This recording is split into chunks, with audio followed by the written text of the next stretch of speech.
Bonjour à toutes et à tous, et bienvenue sur la chaîne Faits Divers TV. Si vous avez déjà regardé d'autres vidéos sur notre chaîne, vous n'êtes pas sans savoir que les célébrités fortunées dépensent leur argent de manière parfois étrange. Mais ce ne sont pas les seuls milliardaires à dépenser leur argent à tout va. En Russie, on estime que les 5 personnes les plus riches contrôlent plus le pays que les 99,8% restants de la population. C'est dingue, non? Alors, si vous souhaitez savoir comment un milliardaire en Russie gagne et dépense son argent, restez jusqu'au bout de cette vidéo. Elle risque de vous surprendre. Vous aimez ce type de vidéo? Alors n'oubliez pas de mettre un j'aime et de vous abonner à Faits Divers TV pour plus de contenu. Activez la cloche pour ne rien louper. Et laissez-nous un petit commentaire pour nous donner d'autres thèmes de vidéos qui vous intéressent. C'est parti!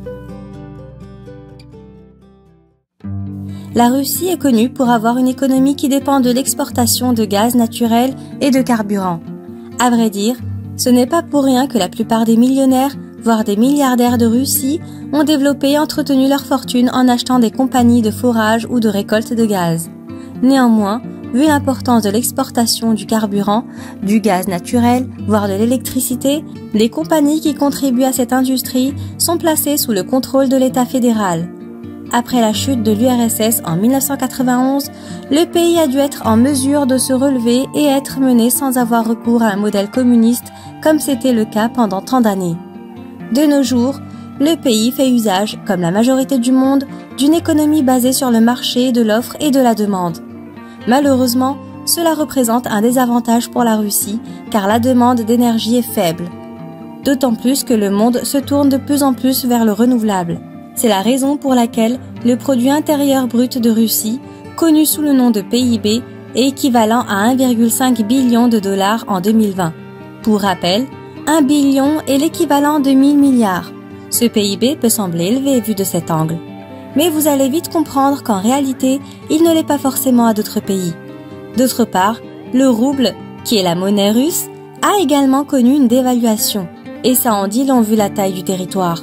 Cette situation est encore plus alarmante pour la Russie quand on sait que d'autres plus petits pays tels que le Japon ou l'Allemagne ont des PIB de respectivement 4,9 et 3,8 billions.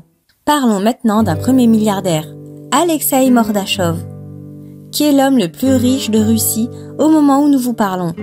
Il a des parts et des actions dans la compagnie Severstal, qui est une société sidérurgique, à savoir une société minière liée à l'acier. Mais ce n'est pas tout. Alexeï a également des actions dans une entreprise minière russe, spécialisée dans l'extraction d'or, Nordgold, comme vous pouvez vous en douter. La valeur des actions a diminué depuis le début de la pandémie, en dépit de l'argent que lui rapportent ses actions au sein des deux entreprises minières. Il faut savoir une chose supplémentaire. Mordachov était le PDG de plusieurs entreprises auparavant. Cela lui a apporté de belles sommes jusqu'en 2015, date à laquelle il a démissionné. À ce jour, Alexeï Mordachov et sa famille ont une fortune estimée à 31,6 milliards de dollars en 2021. Le classant donc comme le 51e homme le plus riche du monde d'après le classement Forbes, ce qui est par ailleurs 12 milliards de plus que l'année dernière. En effet, en 2020, Mordachov avait déjà une sacrée fortune estimée à 19 milliards de dollars.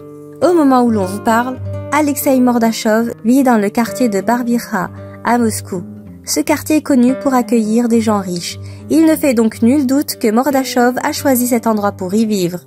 Évidemment, ce milliardaire doit avoir de quoi se distraire.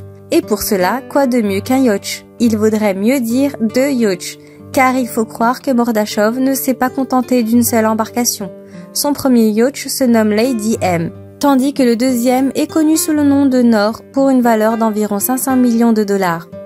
Le yacht Nord a une longueur d'environ 143 mètres et peut accueillir une vingtaine d'invités, pour un équipage de 40 personnes. Le yacht Lady M, quant à lui, a une valeur connue de 48 millions de dollars. Mais Mordachov ne voyage pas seulement à travers flots. Et oui, comme pratiquement tous les milliardaires, il n'a pas un, mais 2 jets privés. Le premier est un Bombardier Global 6000, qui a une valeur de 60 millions de dollars. Son second avion est un Bombardier Global Express dont la valeur est estimée entre 11 et 14 millions de dollars. Autant dire que Mordachov ne sent pas le temps passer quand il voyage et qu'il s'assure d'être entouré de luxe. Bon, après avoir fait le tour de sa richesse et de ses possessions, et si on continue avec un autre milliardaire que Alexeï, avec une fortune de 28,4 milliards de dollars au moment où cette vidéo est écrite. Vagit Alexperov est notre milliardaire suivant. Il a commencé à travailler pour une compagnie de forage nommée Kaspmorneft à seulement 18 ans. Il a continué à travailler dans cette entreprise après avoir été diplômé du lycée et a obtenu le titre de directeur adjoint d'une unité de production, ce qui lui a apporté des responsabilités considérables. Il a même survécu à une explosion d'un site de forage. En effet, Vagit a été projeté dans la mer Caspienne et a dû nager pour sauver sa vie. Par la suite, Vagit a changé de lieu pour investir en Sibérie.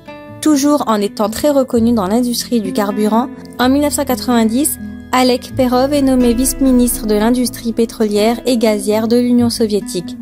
D'ailleurs, il est devenu le plus jeune vice-ministre de l'énergie de l'histoire soviétique. En 1991, Vagit a lancé LUK Oil, qui est la plus grande entreprise russe indépendante en termes de forage. Mais son étendue professionnelle ne s'arrête pas là.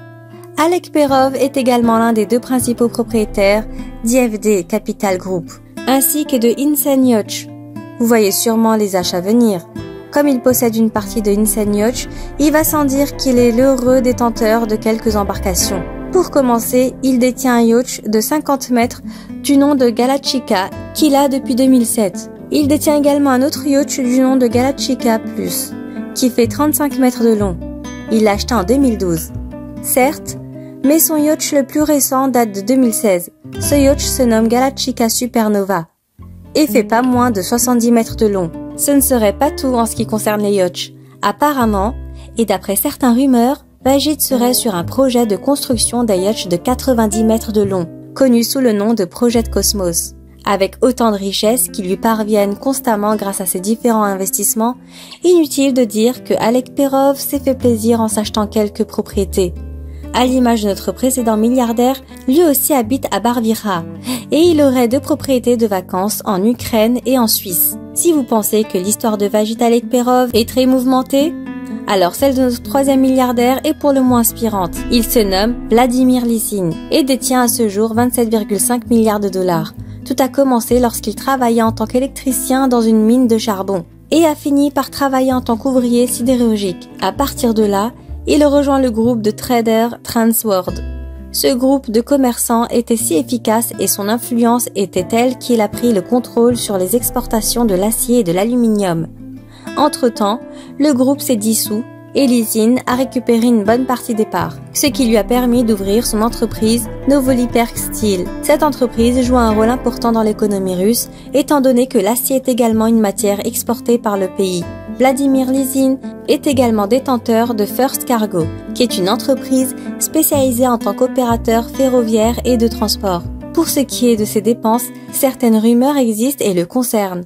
Ce qui n'est pas une rumeur par contre, c'est que Vladimir Lisin a acheté la maison la plus chère de tout le Royaume-Uni, Park Place, pour une valeur de 230 millions de dollars. Cette immense propriété a été construite lors du XVIIIe siècle dans le comté anglais d'Oxfordshire. La propriété représente une surface de quelques 80 hectares, c'est-à-dire 80 000 mètres carrés. Sur tout ce terrain, on retrouve des cottages, des écuries, un manoir et même des monuments comme des statues. Ce n'est pas la seule propriété britannique de Vladimir Lisin.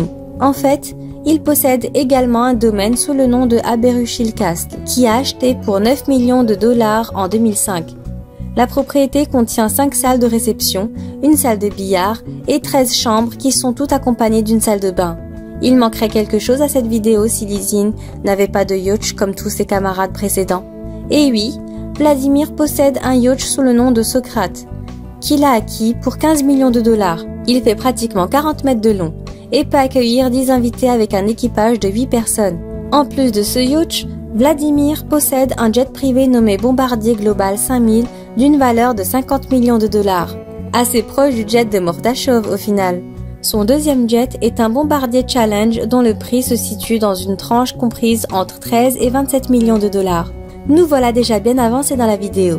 Et si on faisait un tour auprès d'un dernier milliardaire possédant une fortune de 27,2 millions de dollars, Vladimir Potanin, Contrairement aux autres milliardaires de cette vidéo, il a acquis sa fortune de manière plutôt controversée. En 1993, Potanin a fait usage de ses contacts au sein du gouvernement pour ouvrir une banque d'importation et d'exportation. Et en 1995, il a créé le Crédit pour investir en bourse, qui est devenu un pilier fondamental de l'économie post-soviétique. Cela a permis aux Russes intégrés au milieu politique d'obtenir un certain contrôle sur des compagnies en les rachetant en dessous du prix du marché. Ainsi, un bon nombre de personnes pensent que ce fut un tournant pour la gestion de la Russie, en faisant de ce pays un endroit où une poignée de personnes ont une pleine influence.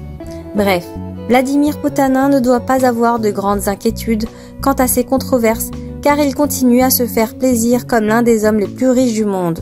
De ce fait, il a dépensé son argent de bien des manières. Il a acheté plusieurs yachts, possède au moins 2 jets privés et a investi dans l'immobilier à Londres, à Moscou et dans le sud de la France. C'est tout pour cette vidéo. Alors, quel milliardaire vous a le plus marqué? Que pensez-vous de leur parcours professionnel? Dites-nous tout en commentaire.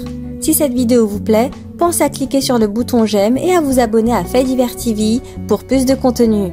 Merci d'avoir regardé et à très bientôt dans une prochaine vidéo.